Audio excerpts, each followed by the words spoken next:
Students, आप सभी का हमारे इस यूट्यूब चैनल में स्वागत है। स्टूडेंट्स, हम प्रोबेबिलिटी एंड स्टैटिस्टिक्स का पेपर सॉल्व कर रहे हैं और क्वेश्चन नंबर 5D पे पहुंच चुके हैं। क्वेश्चन नंबर 5D है हमारे पास,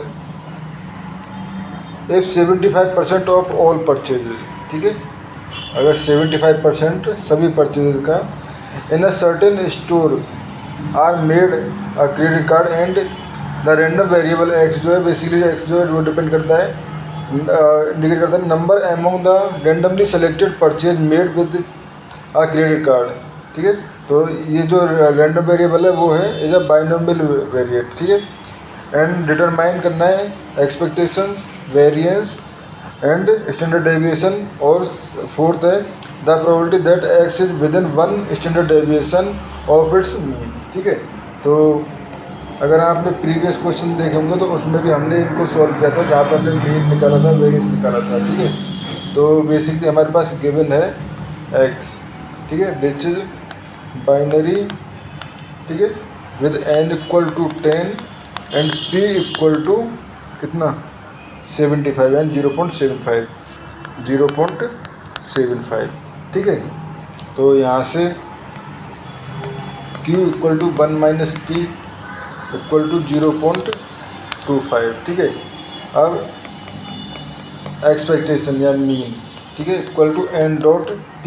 ठीक है, तो यहाँ पे 10 इंटू 0.75 इक्वल टू 7.5। ठीक है, वेरिएंस ऑफ x, तो वेरिएंस ऑफ x अगर आपको फॉर्मूला याद है तो वो था NPQ। वेरिएंस ऑफ x का फॉर्मूला जो था वो था NPQ। ठीक है, तो ये हो जाएगा हमारे पास स्टूडेंट्स n का multiply 10 into p 0.75 into q या q है, बेसिकली 1 माइनस पी भी लिखते हैं कई बार इसको, एंड 0.25। ठीक है, तो ये हो जाएगा आपका नियर अबाउट 1.875। ठीक है, एंड स्टैंडर्ड डेविएशन अगर नोट करें तो बेसिकली ये क्या हो जाएगा, रूट ऑफ वेरिएंस, तो root of 1.875 which is nearly about 1.3693। ठीक है स्टूडेंट, तो ये हमारे पास वेरिएंस आ गए। अब फोर्थ क्या है हमारे पास, within one standard deviation, within one standard deviation of its mean. ठीक है, तो यहाँ से अगर हम देखें mu plus minus sigma equal to, तो ये हो जाएगा आपका, देखो 7.5 प्लस माइनस सिग्मा जो है बेसिक 1.3693। ठीक है, तो ये इसकी रेंज आ चुकी है हमारे पास 6.31307 एंड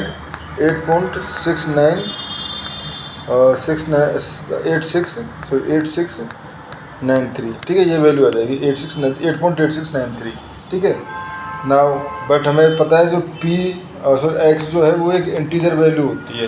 ठीक है, तो एक्स जो इंटीजर वैल्यू होती है तो हम ले लेते हैं कि एक्स बिलोंग्स टू 7 एंड 8, यानी एक्स में 7 और 8 ही दो एलिमेंट हैं। ठीक है, क्योंकि देखो 6 से तो बड़ा है, ठीक है, और ये 8 और 9 से छोटा है, तो बेसिकली 7 आएगा इसके बीच में और 8 आएगा। ठीक है, तो अब हम निकालते हैं probability of 7 less than equal to x less than equal to 8। ठीक है, इक्वल टू basically probability of x equal to 7 plus probability of x equal to 8। ठीक है, तो ये आ जाएगा आपका 10c7। ठीक है, p to the power 7 and 0.75 to the power 7 and q to the power 7 n minus 7, तो 10 माइनस 7 यानी कि 3, तो ये हो जाएगा 0.25 टू द पावर 3। ठीक है, प्लस c2। ठीक है, एंड सी हम कई बार लिखते भी नहीं है, इसका ये नोटिस में डायरेक्टली कैलकुलेट होता है। ठीक है स्टूडेंट्स, तो ये हो गया, एंड 0.75 की पावर 8 एंड 0.25 स्क्वायर। ठीक है, तो इसको जब आप सॉल्व करोगे तो ये आ जाएगा 0.2503 प्लस 0.2816 नियर अबाउट 0.5319, जो प्रोबेबिलिटी जो है वो बेसिकली 0.53 है, तो जो कि हमारे पास इस क्वेश्चन का आंसर है। ठीक है स्टूडेंट्स, थैंक यू।